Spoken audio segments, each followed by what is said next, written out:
Good evening, my friends. So, you want to learn to speak and understand English. And let's listen to a story while we slowly fall into the arms of the English language. The Learned Miss Fleming by Agnes G. Brogan. "Why I should always be delegated to this highbrow stuff," complained Billy Atkins, "I don't understand. Interviewing the authoress in her lair and all that. Here's this Fleming person, spells her name Helene, writer of treatises on domestic science and director of something in schools. Now what questions can I ask her? Why don't they send a man like Brothers?" "Been there," answered Brothers laconically. "Sent me because I wear glasses. But it would be easier to find audience with the Kaiser than to be admitted to the presence of the learned Helene. Saw her, though, from a distance. She was sitting upon an upper veranda, evidently correcting proof. That's the nearest I got." "Severe looking?" anxiously queried Billy. "No name for it," answered Brothers. "Forbidding's the word. Thought if I could see the niece I'd get in. The two Miss Flemings are rusticating out there together, but Miss Niece was probably avoiding the wily reporter." "Silly fuss to make over some new fangled style of learning anyway," grumbled Billy, jamming his hat on his head.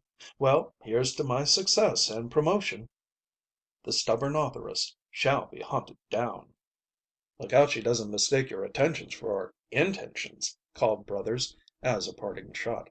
"They say she's looking for a soul mate. Can write pretty romantic stuff, too, for a lady well along." Billy found the old Fleming mansion, set well back among its trees from the roadside. It had not always been a Fleming mansion. In fact, the name was newly adopted, the famous authoress having sprung from unknownness into sudden prominence. There was an evidence of deep study in her briefest articles, of wonderful practical discoveries which set the general student mind to thinking. Miss Helene Fleming was a woman of uncommon ability. So Billy Atkins went in unusual trepidation for that self-confident young man up the flower-bordered path to the door. The entrance was imposing. Billy rang. With no response to his ring, Billy tried the side door, bowing with assumed assuredness to the servant who opened it. Miss Fleming, the writer. Could he see her for just a moment? No, he would not send up his card. But this visit was important.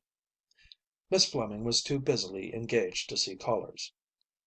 "But this," begged Billy, "is very urgent." "Miss Fleming will see no one." For a moment Billy camped hopefully upon the doorstep, but the door was firmly closed. Half angrily he made his way around to a rear door. A staring maid confronted him. "Was it Miss Fleming you wish to see, or de niece?"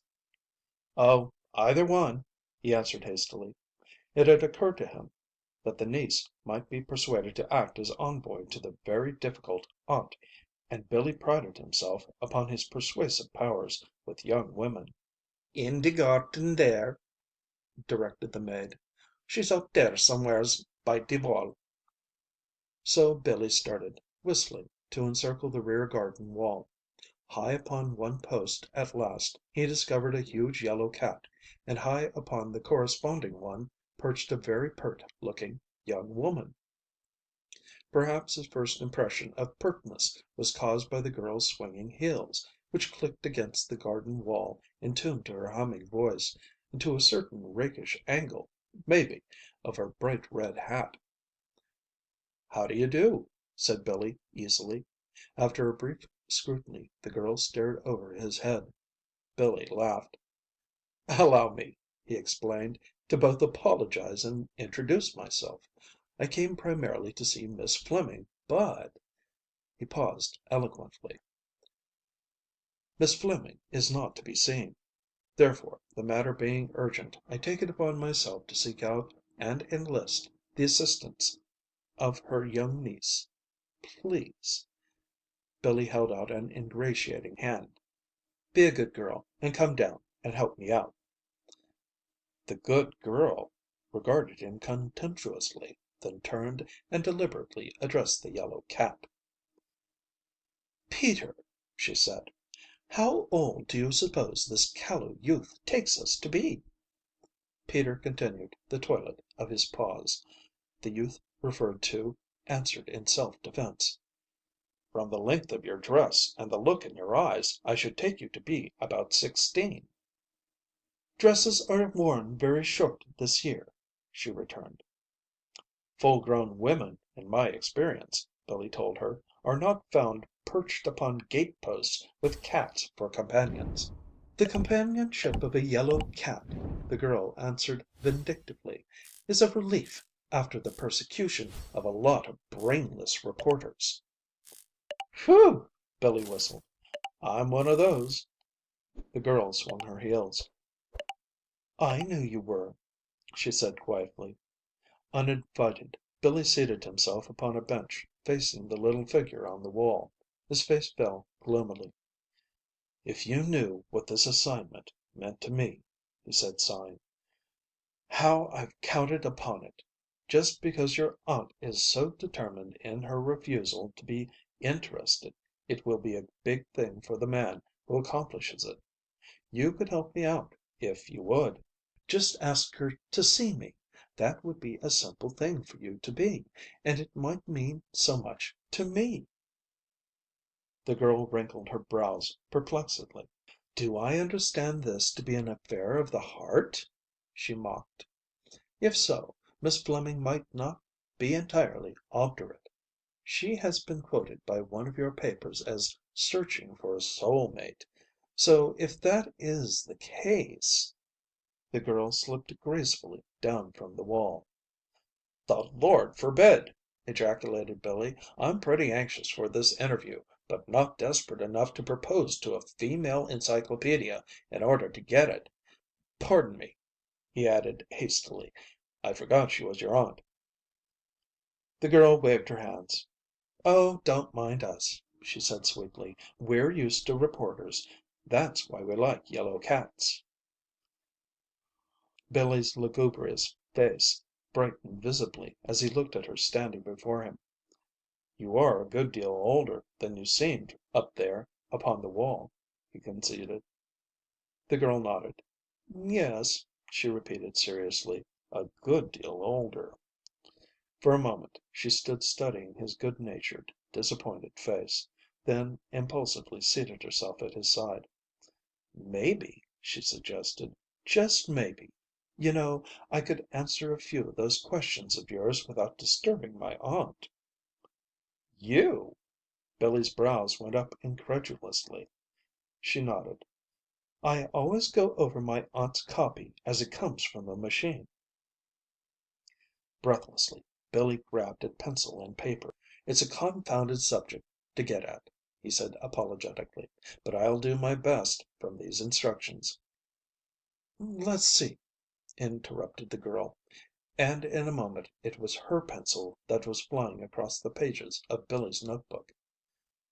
"There," she said at last, raising a sparkling, glowing face. "That covers the subject pretty well, I think.